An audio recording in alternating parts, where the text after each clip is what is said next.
అని అంటూ మెరిట్తో పాటుగా ఎప్పుడూ ప్రధానమైనటువంటి పోలీస్ స్టేషన్లు పనిచేయని వాళ్ళకి అవకాశం వచ్చేలాగా చూడండి. ఆయన ఏ ఉద్దేశంతో చెప్పారో కానీ ఆ లిస్ట్ వేసి చూసినప్పుడు హానెస్టీ ఉండి, హార్డ్ వర్క్ ఉండి, ప్రధానమైన పోలీస్ స్టేషన్లు అరండల్పేట, పట్టాపురం, నల్లపాడు ఇలాంటి పోలీస్ స్టేషన్లు ఏ రోజు చేయనటువంటి వాళ్ళు ఎవరు వచ్చారంటే అందరూ మాలా మాదిగా వచ్చారు. వాళ్ళందరికీ వేసేసాను. వేసాగానే అదొక పెద్ద ఎలిగేషన్ అయిపోయింది. ఈయన మొత్తం అందరూ వీళ్ళ వాళ్ళకే ఇచ్చాడు, వేరే ఎవరికి ఇవ్వలేదు అని దాని మీద విచారణ జరిగింది. అప్పుడు నాకు విశాఖ సిపిగా ఇద్దాం అనుకున్నది కాస్త తీసుకెళ్ళి ఏడీలో పడేశారు. నేనేం బాధపడలా. నేను నిజాయితీగా పనిచేశా గుంటూరు ఐజీగా ఉన్నప్పుడు. అప్పుడు ఆంధ్రప్రభలో వచ్చిన ఐటెం కూడా మీరు చూసే ఉంటారు చాలామంది. ఎవరో క్లబ్ ఓపెన్ చేసుకో, ఆల్రెడీ నడుస్తున్న క్లబ్ని మేము ఊహించాం, క్లబ్లన్నీ ఆపేయండి అని చెప్పి. ఆపేసినప్పుడు ఓ ఆయన వచ్చాడు, ఈ క్లబ్ కనుక ఓపెన్ చేసుకొని ఇస్తే 2 కోట్లు మీకు ఇస్తామని చెప్పి. సరే, ఆ తర్వాత ఏం జరిగిందో ఆయన వెళ్ళిపోయాడు. ఏం జరిగిందో నేను చెప్పను కానీ స్టేషన్లో పడేయించాను, అంతవరకు కరెక్ట్. స్టేషన్లో కూర్చోబెట్టింది కరెక్ట్. దానిలో వార్త ఏమొచ్చిందంటే ఐజీ కొట్టాడు, ఇవన్నీ డబ్బులు ఇస్తానన్నందుకని ఒక వార్త వచ్చింది. ఐజీ చేతిలో కోటింగ్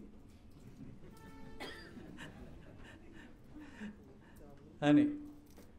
ఎందుకంటే పేకాటకు నేను పూర్తిగా వ్యతిరేకిని. నా అవగాహన ఆలోచన ఏంటంటే తాగడం కూడా తప్పే, కానీ తాగేవాడికి ఒక లిమిట్ ఉంటుంది. ఆ తర్వాత ఆ రోడ్డు మీద పడిపోవటమో ఇంటికి పోవటమో చేస్తాడు. ఈ పేకాడేవాడు ఇంటికి ఎప్పుడు వెళ్ళడు, ఇక్కడే ఉంటాడు. ఆ పిల్లల తాలూకు ఆస్తులు, డబ్బులు మొత్తం అన్నీ తగలబెట్టేస్తాడు. అందువల్ల ఆ పిల్లల తాలూకు శాపాలు వచ్చేటువంటి పని నేను చేయను, నాకు వద్దని చెప్పి దాని మీద నేను కమిటెడ్గా ఆ రోజు చేయటం జరిగింది.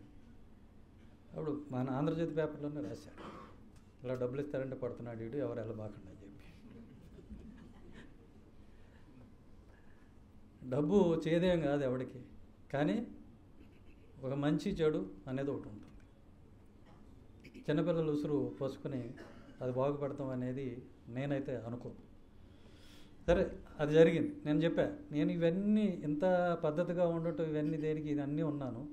ఇంత పద్ధతిగా ఉన్నప్పుడు కనీసం నా వాళ్ళకి నేను 4 పోస్టింగ్లు ఇచ్చుకొని మేలు చేసుకోలేకపోతే ఎందుకు ఇక్కడ ఉండటం? దీనికి అర్థం లేదు. అప్పట్లో చాలామంది ఈ దళిత అధికారుల మీద కరెక్ట్గా ప్రమోషన్ వచ్చే టైంలో ఓ పిటిషన్ పెడతారు. పిటిషన్ పెట్టి దాని మీద ఎంక్వైరీ పెండింగ్ ఉంది కాబట్టి వీడికి ప్రమోషన్ ఇవ్వద్దని చెప్పేసి ఆఫ్ చేస్తారు. ఇది సాధారణంగా పోలీస్ అని కాదు, అన్ని శాఖల్లో కూడా ఉండేటువంటి ఒక ప్రక్రియ. ఏం చేస్తారంటే మిగతా తన బ్యాచ్మేట్స్, జూనియర్స్ అందరూ ప్రమోట్ అయి పైకి వెళ్ళిపోతారు, ఈయన అలాగ ఉండిపోతాడు. ఆ తర్వాత దీన్ని క్లియర్ చేసి తర్వాత ఇస్తారు ఈయనకి, కానీ ఈయన జూనియర్ అయిపోతాడు. అట్లా మన వాళ్ళు ఎలాంటి పరిస్థితికి వచ్చారంటే ఇప్పుడు దీనికి నాకు పనిష్మెంట్ ఇచ్చారు, దీని మీద రివ్యూ వేసుకోవడం కూడా వేస్ట్ అనేటువంటి ఒక ఆలోచనలో ఉన్నారు. నేను ఐజీగా నా పని ఏంటంటే రివ్యూ చేయటం. ఎస్పీలు, ఆ డిఎస్పీలు ఇచ్చినటువంటి పనిష్మెంట్ని రివ్యూ చేయాలి. అలా రివ్యూ చేసి చూస్తుంటే అందరూ వీళ్ళే, కనీసం అప్పీల్ వేసుకోవట్లా. అప్పీల్ వేస్తే మనం కొట్టేయచ్చు, అప్పీల్ కూడా వేసుకోవట్లా. ఎందుకు జరుగుతుందని అందరికి కవర్ చేసి మీరు అప్పీల్ వేసుకోండి రా, మీ మీద ఇది ఉంది కదా అంటే అది ఏమవుతుందిలే అని మేము వేసుకోలేదు సార్, టైం దాటిపోయింది కదా సార్ అంటే, ఒరే డిలే కండోన్ చేయమని ఒక మాట రాయండిరా, I will condone the delay do it అని మళ్ళీ అది కూడా చెప్పి ఆ డిలేని కూడా కండోన్ చేసి పనిష్మెంట్లు సెట్ అసైడ్ చేస్తే చాలామందికి ప్రమోషన్ వచ్చినాయి. ఇదన్నీ కూడా నేను ఉద్యోగంలో ఉండటం వల్ల చేయగలిగినాయి. అట్లా చేసినందుకు నాకు మెమో ఇచ్చారు అప్పటి డీజీపీ గారు ఒక ఆయన. అది చాలా భద్రంగా దాచుకున్నాను. ఏమన్నాడంటే, ఒకే రోజున నువ్వు 6 పనిష్మెంట్లు సెట్ అసైడ్ చేసావు, 1 డే. చాలా చేసావు కానీ 1 డేలో నువ్వు 6 సెట్ అసైడ్ చేసావు, నేను ఈయన మీద ఎందుకు యాక్షన్ తీసుకోకూడదు, ఎక్స్ప్లెయిన్ అన్నాడు. నేను ఎక్స్ప్లెనేషన్ రాశాను. అయ్యా పోలీస్ మాన్యువల్లో కానీ డిస్ట్రిక్ట్ ఆఫీస్ మాన్యువల్లో కానీ ఎక్కడా కూడా రోజుకి ఇన్ని చేయాలని కోటా లేదు. ఒకటి అది ఎక్కడుందో చూపించండి అని రాస్తున్నప్పుడు మన వాళ్ళు ఏం చేశారంటే ఇంకొక ఆర్డర్ పెట్టుకొచ్చారు. ఇదే డీజీ గారు ప్రభుత్వం మారగానే ఆ పాత ప్రభుత్వంలో ఇబ్బంది పడిన అధికారులందరికీ కూడా ఒకే రోజు 13 మందికి సెట్ అసైడ్ చేశాడు. ఆర్డర్ ఉంది. అది జత చేసి, అయ్యా తమరు 13 మందికి చేశారు, నేను 6 దగ్గర ఆగిపోయాను, ఏదో చిన్నవాడిని వదిలేయండి. ఆ తర్వాత నాకేమీ అటు నుంచి ఏమి రాలా. తర్వాత వాళ్ళందరూ అన్నారు, ఆయన దగ్గరికి ఎస్సీ ఎస్టీలు పోతే అంతే, ఇక ఆడు మర్డర్ చేసి వెళ్ళినా కానీ పక్కన పెట్టేస్తాడు అని ఏదో కామెంట్ చేశారు. CCTV ఫుటేజ్ ఉన్న కేసులో కూడా ప్రూవ్ కాలేదని రాశాడు, పక్కన పడేశాడు. దాన్ని మళ్ళీ సెట్ అసైడ్ కూడా చేయలేకుండా రాసేసాడు. అది ఇదని నా మీద కామెంట్లో ఇవి చేశారు. మంచిదే.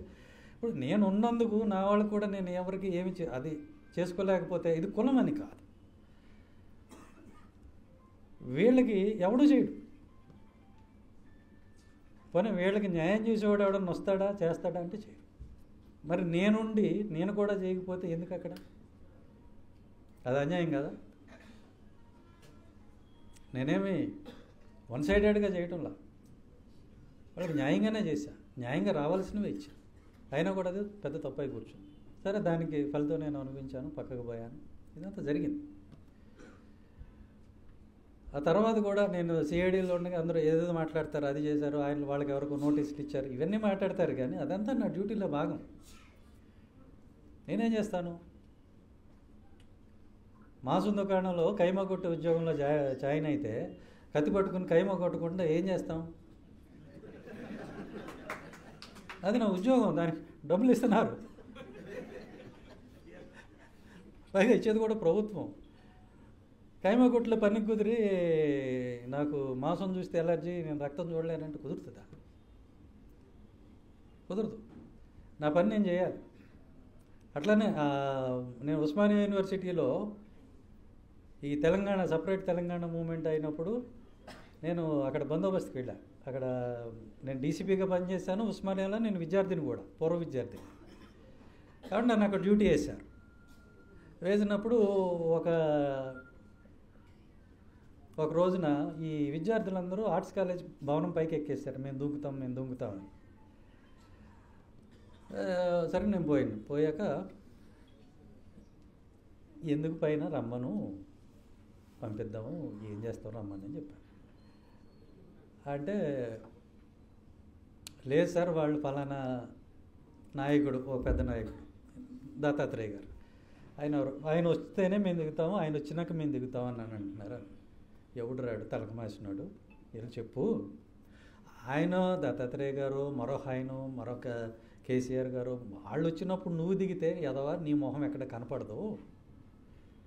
ఇక్కడ మంచి టీవీ పెడతా, NDTV, India today, national channels అన్నీ ఉన్నాయి, TV9, TV5 అన్నీ రెడీ చేసి ఉంచుతా.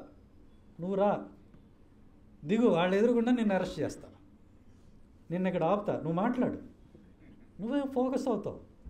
పిచ్చిన ఎక్కింది నువ్వు, దూకేది నువ్వు, ఎవరో వస్తావా ఈ పిచ్చాడో ఎవడరా నువ్వు అంటే వాళ్ళు చదువుకున్న వాళ్ళకి అర్థమైంది. వచ్చారు, అట్టహాసంగా వాళ్ళని గంభీరంగా పట్టుకోవటంలో మీడియా అందరూ రెడీగా పెట్టాం. వచ్చారు, మీడియా ఎదురుకుండా పెట్టాం, వాళ్ళు గింజుకున్నారు, మేము పట్టుకున్నాం, అన్నీ అయినాయి. అయినా వాళ్ళు మాట్లాడారు, ఫోకస్ వచ్చింది. ఆయన పేరు బాలక సుమన్.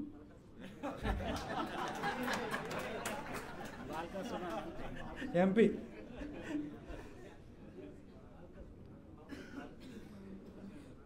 అట్లా మనం చేసే ప్రతిదాన్ని కూడా మన జాతికి అనుకూలంగా మనం వాడుకోవచ్చు. అట్లా తప్పదు కాబట్టి ఉద్యోగం చేసినా కూడా దానిలో కూడా మనం చేయగలిగింది మనం చేసాం. అది నా ఉద్యోగం. ఏది ఆ ఉద్యమంలో పార్టిసిపేట్ చేసిన వాళ్ళని ఆపటం, అరెస్ట్ చేయడం అనేది ఆ రోజు నా ఉద్యోగం. కానీ నా స్టాండ్ వేరు, నేను తర్వాత మీటింగ్లో ఓపెన్గా చెప్పా, తెలంగాణకు నేను అనుకూలం. నేను ఓపెన్గా చెప్పా. బాబాసాహెబ్ అంబేద్కర్ ఏమన్నారు, చిన్న స్టేట్స్ కావాలన్నాడు. అంబేద్కరే చెప్పిన తర్వాత నేనేవాడిని? అంబేద్కర్ గారు చిన్న రాష్ట్రాలకి అనుకూలంగా ఉన్నాడు, ఆయన రాశాడు, అది చదువుకున్నా, అంతే అయిపోయింది. నాకు మళ్ళీ నా ఒపీనియన్ ఏం లేదు.